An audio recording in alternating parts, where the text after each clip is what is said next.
Bonjour. Suite au péché originel qu'ont commis Adam et Ève, il est dit dans l'Écriture textuellement que Dieu a mis dans l'homme et la femme des faiblesses et aussi de l'ignorance qu'ils ont dû garder, traîner, qui ont produit des fruits de faiblesse et des fruits d'ignorance tout à fait terribles. Par exemple, qu'on se souvienne du fils d'Adam et Ève, Caïn, qui tua Abel, n'étant pas au courant que s'il laissait la jalousie grandir en lui, alors ce serait un jour homicide. Ainsi donc, il y avait cette chair qui nous entraînait vers le bas, et il y avait l'esprit qui continuait d'aspirer à Dieu. Pendant des années, Dieu laissa ainsi les passions travailler dans l'homme et abaisser l'humanité dans un état de dégradation qui fut terrible. Certains ont interprété cette théologie en disant « Dieu a tendu un piège à l'homme et à la femme, un piège qui fait que si à l'heure de la mort on arrive avec ses péchés, alors on est perdu pour l'éternité. » Mais cette théologie est absurde. Bien sûr que non, ce n'est pas cela, comme le prouve le fait suivant. Nous savons que les hommes qui moururent, noyés par le déluge, qui étaient des hommes extraordinairement pécheurs, sont restés dans le séjour des morts pendant plusieurs milliers d'années. Et puis le vendredi saint, voilà que le Christ a révélé la vraie nature de son projet sur l'homme et les a sortis de l'Hadès et les a emportés vers la vision béatifique, en tout cas pour ceux qui s'étaient convertis. Ce qui veut dire manifestement qu'il faut trouver une autre raison au fait que Dieu ainsi a imposé cette disharmonie dans le cœur de l'homme. La raison est assez simple à comprendre. Si Dieu, et il aurait pu, nous avait laissé une harmonie complète avec une intelligence et une volonté dominant parfaitement notre corps, sans qu'il y ait cette maudite addiction qui vient quand nous commettons un péché, alors nous aurions développé de l'orgueil. Il y aurait eu deux sortes d'hommes sur la terre, des hommes maîtres d'eux, des hommes tournés vers le mal et sûrs d'être l'équivalent de Dieu, et des hommes peut-être quelques-uns tournés vers le bien. Deux cités sur la terre. Et déjà, sur la terre, l'enfer et le paradis. Eh bien non, ce n'est pas comme ça que Dieu a fait. Il y aurait au cours de l'histoire quelques hommes qui vraiment chercheraient Dieu. On se souvient par exemple de Enoch, le patriarche, qui marcha avec Dieu et Dieu l'enleva vers le ciel. Il y aurait quelques hommes profondément et durement méchants, centrés sur eux-mêmes, quitte à persévérer dans cette méchanceté quoi qu'il arrive, y compris lorsque le Sauveur viendrait les chercher dans l'Hadès. Et puis, il y aurait la masse des hommes, pauvres pécheurs, esclaves du démon, mais du coup, apprenant dans leur chair et dans leur histoire la nécessité qu'un Sauveur vienne les prendre, qu'un Sauveur vienne les délivrer. Oui, Dieu apprenait par cela à l'homme sa propre faiblesse.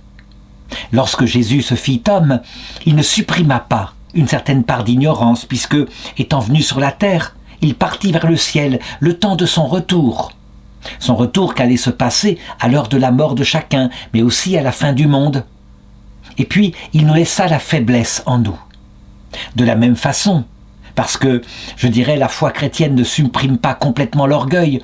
Il y eut des théologiens pour dire que Dieu avait décidé ainsi de nous tendre une épreuve, et que tous ceux qui arrivaient, pauvres pécheurs, à l'heure de la mort, et étaient surpris par l'instant de la mort, étaient damnés pour l'éternité. Évidemment qu'ils se trompaient, pourtant saint Paul, en une phrase, a expliqué la pastorale de Dieu en disant, en Romains chapitre 11, verset 32, « Car Dieu a enfermé tous les hommes dans la désobéissance pour faire à tous miséricorde. » Quand je dis tous les hommes, évidemment il y eut la Vierge Marie qui résista à toutes les tentations, qui résista même à la puissance du démon. Jusqu'au bout, elle est immaculée. Elle est, semble-t-il, la seule, peut-être pas la seule complètement. Ça nous sera révélé dans l'autre monde. Il y a peut-être quelques saints qui, véritablement, ont eu la même grâce que Marie. Mais pour le moment, ça ne nous est pas révélé. Au niveau de l'Église universelle, il faut s'attendre à la même chose. Les prêtres, tant qu'ils étaient sur la terre, étaient soumis aux mêmes faiblesses, à la même ignorance. Et donc, alors que Jésus avait prié pour que l'Église soit une, qu'elle ne se divise pas, eh bien, les prêtres, surtout quand ils eurent du pouvoir, s'exaltèrent dans ce pouvoir politique et se mirent à persécuter d'autres chrétiens au prétexte qu'ils ne pensaient pas comme il fallait. C'est ainsi Quand l'Église est puissante, même la Sainte Église, l'Église qui prêche Jésus-Christ, vrai Dieu, vrai fait homme, avec son humilité et son amour, eh bien, voici que les hommes s'en exaltent. Les hommes construisent avec cette Église une tour de Babel. Dieu, alors, il laisse faire, et parfois même, il provoque une division. Certains le refusent en disant « Mais non, il ne peut pas provoquer une division, puisqu'il a voulu l'unité de l'Église. » Il ne provoque pas une division par amour pour la division, mais pour la même raison qu'il le fit à Babel, afin que les hommes, même les chrétiens, se rendent compte de leur orgueil. Et ces divisions font que, normalement, toutes les églises qui ont suivi le Christ, sans exception, dans l'autre monde, quand elles arriveront, qu'elles verront la vérité pleinement révélée, la vérité qui est universelle, catholique. Toutes les églises, y compris l'église qui porte le nom de catholique sur la terre, alors se frapperont la poitrine en disant « Oui, nous n'avons pas été fidèles à la grandeur de ton message. » Et donc, se présenteront modestes.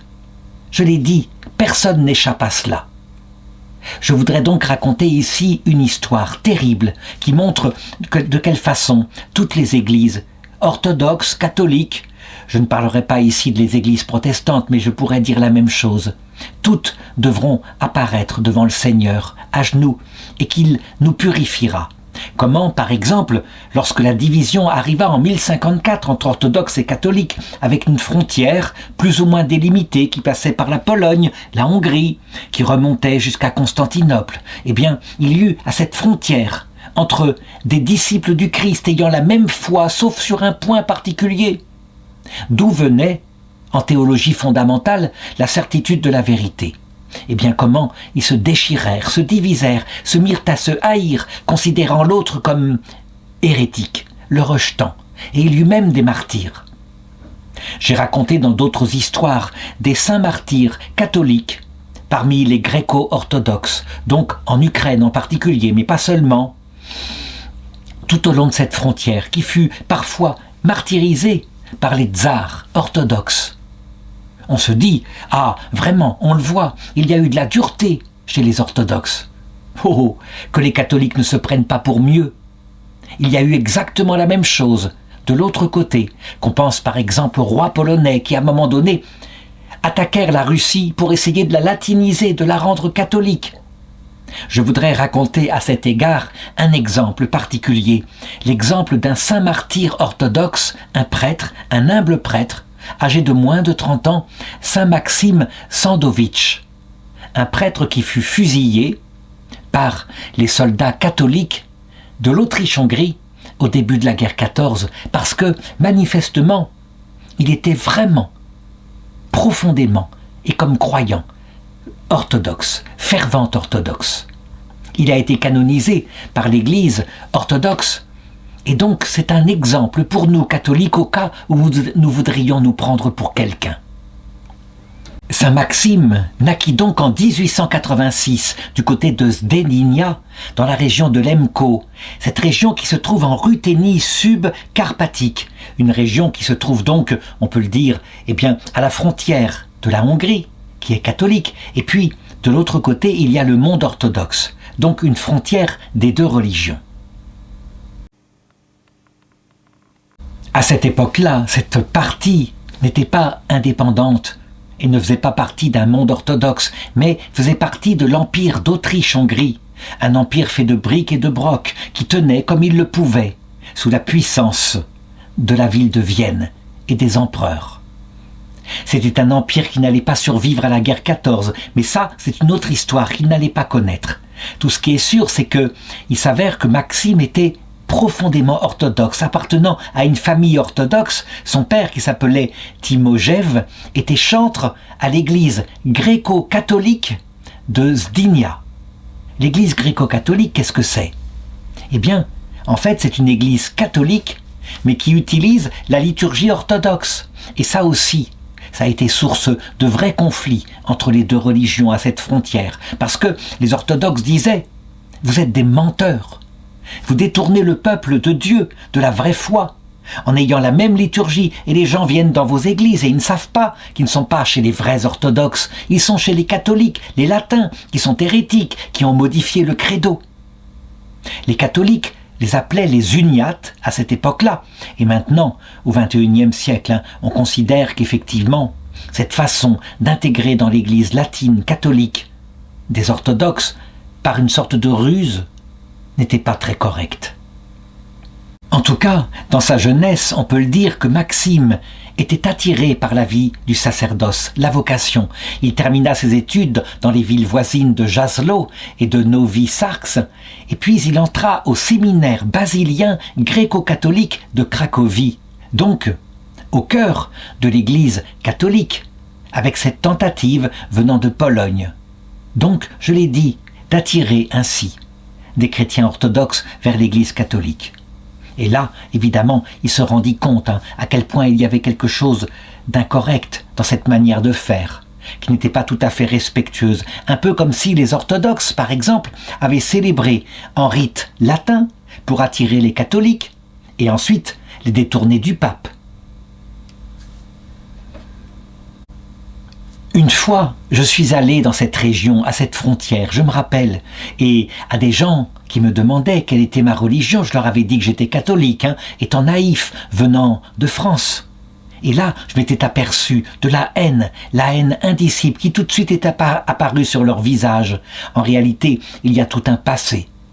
En l'occurrence, je m'étais rendu dans une région du côté de la Serbie et je ne savais pas que, par exemple, pendant la Seconde Guerre mondiale, il y avait des nationalistes croates, au nom de la religion catholique et de l'unité de leur pays, qui avaient massacré des Serbes orthodoxes.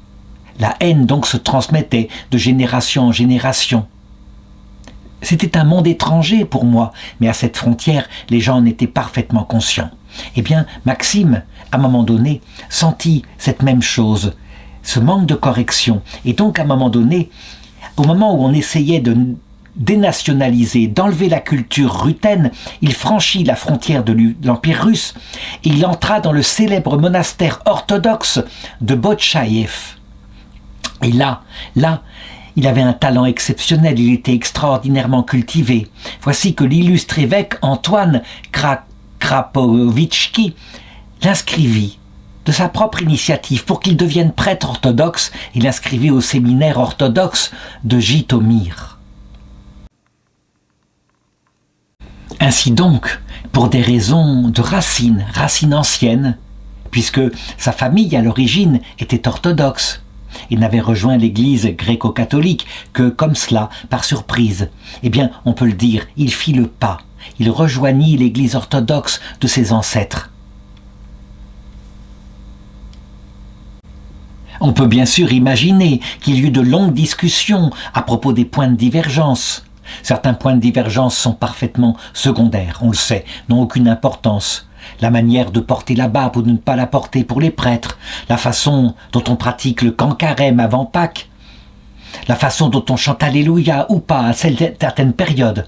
Ça, c'est secondaire. Par contre, les vrais points de divergence portaient justement sur le rôle de la certitude pour la vérité. Est-ce que c'était le concile œcuménique, un concile réunissant les 5 patriarcats à l'origine dans l'Église, ou est-ce que c'était un charisme donné à la personne du pape de Rome? Ça paraît donc secondaire, puisque, par ailleurs, le reste de la foi est exactement la même. Les orthodoxes, comme les catholiques, croient que Jésus-Christ est vrai Dieu fait homme, qu'il y a la communion des saints, qu'il y a 7 sacrements.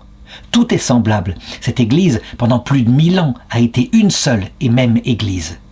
Mais, je l'ai dit, à un moment donné, il y eut beaucoup d'orgueil, d'où la division. Une partie de l'Église fut arrachée d'un côté et de l'autre. Qui fut responsable du schisme en 1054 ? Est-ce que ce furent les orthodoxes ? Est-ce que ce furent les catholiques ? Eh bien, si on va chez les orthodoxes, ils diront « c'est évident, ce sont les catholiques qui ont commencé en premier. Le cardinal Humbert a osé déposer sur l'autel de la basilique Sainte-Sophie à Constantinople une bulle d'excommunication du patriarche de Constantinople. Le lendemain, le patriarche de Constantinople déposait une bulle d'excommunication qui excommuniait le pape de Rome. En réalité, je crois que nos hiérarques, on aurait pu prendre l'un, lui donner une fessée et la donner ensuite à l'autre. L'orgueil était partout et Dieu du haut du ciel le voyait bien. En tout cas, pour Maxime, en ce qui le concerne, eh bien, il rejoignit à un moment donné la plénitude de l'Église orthodoxe. Et s'il y a quelques orthodoxes qui écoutent ma vidéo et se disent « Ah, c'est parce qu'il a rejoint la vérité tout entière », je pourrais leur raconter la vie de certains orthodoxes qui, ayant analysé les choses, ont rejoint l'Église catholique, vraiment, l'Église gréco-catholique, et ont donné leur vie même pour être unis au pape de Rome, et ont été martyrisés par l'Église orthodoxe. Il y a dans l'Église gréco-catholique une dizaine de saints canonisés ainsi. Donc, je l'ai dit, le but, c'est qu'au bout du compte, personne ne se croit meilleur que l'autre. Les catholiques, me semble-t-il, en 2025, peut-être poussés par les papes, ont fait à un moment donné un acte d'amende honorable, ont regardé leur passé. Les orthodoxes, souvent, du côté du Mont Athos, ont tendance à dire « Mais nous n'avons pas à faire d'amende honorable du tout. Nous sommes dans la vérité. » Viendra un jour où, dans la misère, chacun, peut-être ayant souffert, reviendra vers l'autre, en se frappant la poitrine, en reconnaissant ses torts. Et si ça ne se fait pas en cette vie, ça se fera, soyons-en certains, face au Christ à l'heure de son retour dans la gloire. En tout cas, pour le père Maxime, sa ferveur était totale et en 1911, on lui demanda s'il voulait être moine ou être prêtre marié. Il décida de se marier, il épousa Pelagia Grigoriuk et ensuite il fut ordonné prêtre. Ainsi donc, il faisait partie du clergé orthodoxe, le clergé blanc, chargé d'une paroisse. Ensuite, le patriarche de Moscou, à cette époque-là, nous n'avions pas encore de patriarche. Le patriarcat allait être reconstitué 6 ans plus tard, en 1917. En tout cas, l'archevêque de Moscou l'envoya dans sa région, dans la Ruthénie, afin que là-bas, eh bien, il rappelle aux gens quelle était la foi orthodoxe, qu'il les ramène ainsi au bercail. Et c'est ce qu'il fit. Il célébra la première liturgie authentiquement orthodoxe et non pas gréco-catholique, du côté de la paroisse de Hrab, le 2 décembre 1911. Et bientôt, les autorités de l'Empire d'Autriche-Hongrie, bien sûr, furent prévenues qu'il y avait là un prêtre qui utilisait les mêmes méthodes qui avaient été utilisées et qui ramenait à l'orthodoxie tous les fidèles, qui eux, évidemment, n'étaient pas à ça près. Ils ne voyaient pas trop la différence. Pour eux, c'était la même religion, si ce n'est qu'il y avait tout de même cette haine venant de la politique. Et justement, parlons-en de la politique. Quand on était orthodoxe, on était réputé être pour le tsar de toutes les Russies. Et quand on était gréco-catholique, alors on était réputé être pour l'empereur d'Autriche. La politique s'y mêlait énormément, et ça, c'est la chair, c'est le poids du péché originel. Toujours est-il que l'empereur d'Autriche publia un décret interdisant maintenant toute célébration orthodoxe ultérieure dans cette région. Et le père Maxime, bien sûr, ignora l'ordre venant de l'empereur et continua d'officier dans les maisons, les villages.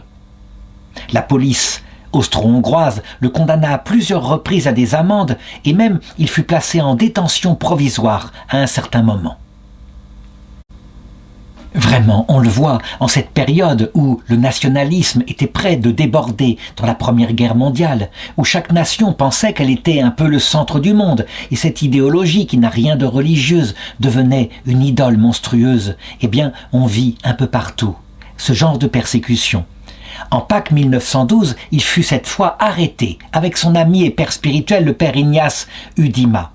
Il avait obstinément continué de célébrer la liturgie orthodoxe. Et donc, il fut condamné à être en prison à Lviv jusqu'au début de leur procès qui eut lieu le 9 mars 1914. Et là, les juges qui regardaient ça, sans doute d'un air désolé, déclarèrent qu'il n'était pas coupable.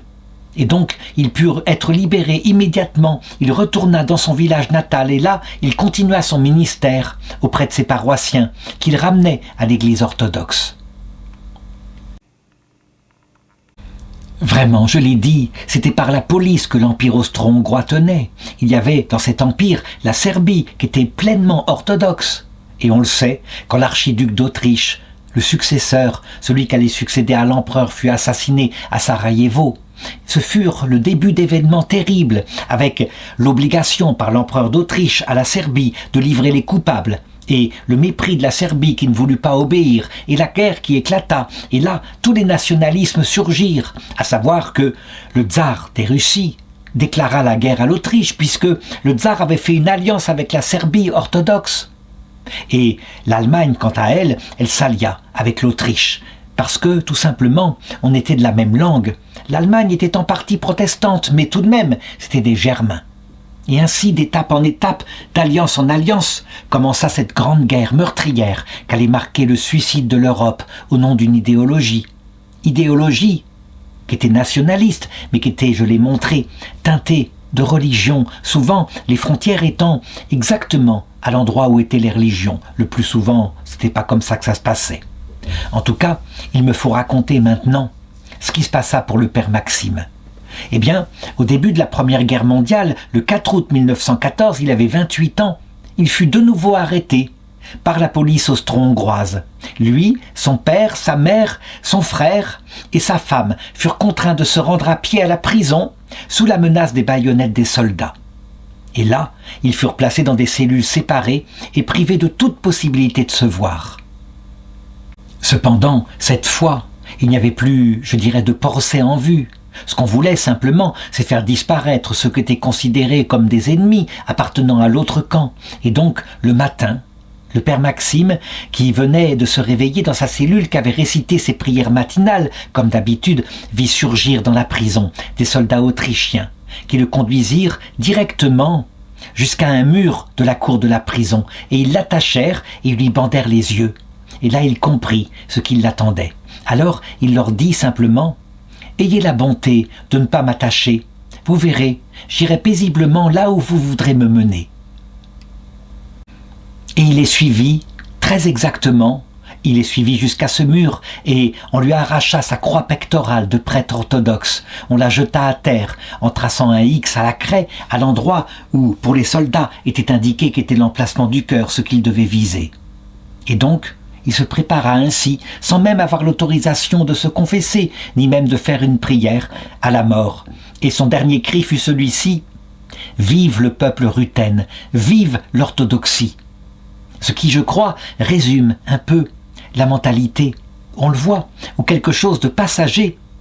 Une nation, de l'autre côté, évidemment, il n'y aura plus de nation, le Seigneur l'a dit, il n'y aura plus qu'un seul troupeau, un seul pasteur. Et une foi, qui sont identifiés. C'est ainsi. Voilà typiquement ce qu'il y a en nous, dans le cœur de l'homme, et qui doit être purifié pour ne garder, au bout du compte, dans l'autre monde, que Jésus-Christ seul, humble, doux et humble de cœur, avec l'Église céleste. Il y eut les coups de feu, il s'effondra, et pour s'assurer qu'il était bien mort, l'officier qui commandait le peloton lui tira 3 balles dans la tête. Pendant ce temps, toute sa famille était en prison. Elle entendit certainement le bruit de la fusillade. Un peu plus d'1 mois plus tard, le 12 septembre 1914, son père, sa femme, qui était enceinte, son frère fut déporté dans un camp de concentration du côté de Thalerhof, à l'extrême ouest de l'Empire austro-hongrois. Et c'est là que son épouse Pélagia donna naissance à un fils, qu'elle nomma Maxime, en hommage à son père. Et ce Maxime, ce jeune Maxime, plus tard, élevé dans le souvenir de son père, entra lui aussi dans les ordres, où il servit fidèlement le peuple ruthène, jusqu'à sa mort en 1991, comme prêtre orthodoxe. On sait comment les malheurs allaient s'abattre bientôt sur la Russie, avec la prise de pouvoir 3 ans plus tard par les soviétiques qui étaient communistes athées et qui s'efforcèrent de toutes les façons de s'emparer de l'Église orthodoxe, d'inventer même une sorte d'église progressiste qui, disait-il, avait la vraie foi. Et ainsi, ils pensaient débarrasser le peuple de ce qu'ils appelaient les superstitions, ces espèces de croyances dans la divinité qui existait ou dans l'accouchement d'une vierge, pour ne garder que la volonté de faire du bien horizontalement aux hommes sur la terre. Cette église qu'on appelait les rénovationnistes ne dura pas. Le peuple orthodoxe ne se laissa pas séduire. Et bientôt même, il y eut Staline. Et Staline, quant à lui, décréta, du haut de son pouvoir absolu, surtout après la Seconde Guerre mondiale, alors qu'il était considéré comme un héros, lui qui n'avait été que menteur, qui s'était allié avec l'Allemagne nazie pour s'emparer de la Pologne. Il décréta que l'Église gréco-catholique devait disparaître et s'intégrer complètement à l'Église orthodoxe, qu'il dominait, ayant nommé, pensait-il, des évêques à sa botte. Il y eut alors de nouveaux martyrs. Il imposa, mais ces martyrs, cette fois, furent des gréco-catholiques, canonisés par l'Église catholique. Et je possède toute une série de noms de ceux qui ont été glorifiés. Je pense par exemple, Saint Vladika Gorac de Prague, prêtre catholique. Exécutée en 1942, la bienheureuse Tarsisia en Ukraine, exécutée en 1944, et le nombre des victimes est incommensurable. En fait, et ça pourra peut-être nous réconcilier, on le voit bien, les exécutions furent surtout faites par le pouvoir politique, qui savait bien à quel point la religion est l'essence d'une nation, lui donne sa structure, sa nature, et donc il voulait la dominer. Durant les 70 années du communisme, le Saint-Synode orthodoxe de Moscou ne put pas se réunir, il n'y eut aucune canonisation. Mais lorsque le communisme s'écroula d'un seul coup, à partir de 1989 jusqu'en 1991, alors le Saint-Synode put de nouveau se réunir. Et en septembre 1994, Saint Maxime, prêtre, martyr, en 1914, fut d'abord béatifié, c'est-à-dire un culte local. Et puis, on regarda le reste de sa vie. Et finalement, le 5 et 6 septembre 2007, après que ses reliques aient été transférées au cimetière du village de Zilna, il fut canonisé, c'est-à-dire donné en culte et en modèle à l'Église orthodoxe universelle. Et bien sûr, dans la liturgie qu'on composa pour lui, on en fit un modèle de la vraie foi, qu'on opposait évidemment à la foi catholique, qui était si peu connue, considérée comme une fausse foi. Mais c'est ainsi. Évidemment, au ciel, tout cela disparaît, toutes ces anciennes gloires, ces anciennes vanités. Il est écrit dans son tropère, pour son office, « Poussé par la volonté de Dieu, vous vous êtes rendu au mont Potchaïev pour y apprendre la vraie foi orthodoxe. Et vous avez embrassé le véritable enseignement dans la ville de Jitomir, et vous êtes revenu dans votre pays en vaillant martyr du Christ pour l'orthodoxie et votre peuple, et vous avez reçu la couronne du martyr, affermissant ainsi votre patrie dans la sainte foi orthodoxe. Ô hiéromartyr, c'est-à-dire martyr-prêtre Maxime, implorez le Christ Dieu pour le salut de nos âmes. Je pourrais ajouter, implorer pour que l'ignorance et la bêtise aussi sortent de notre cœur et qu'enfin, à la demande de ceux qui ont compris, un jour, on refasse l'unité de l'unique Église universelle. Orthodoxe et catholique, deux poumons d'une même Église.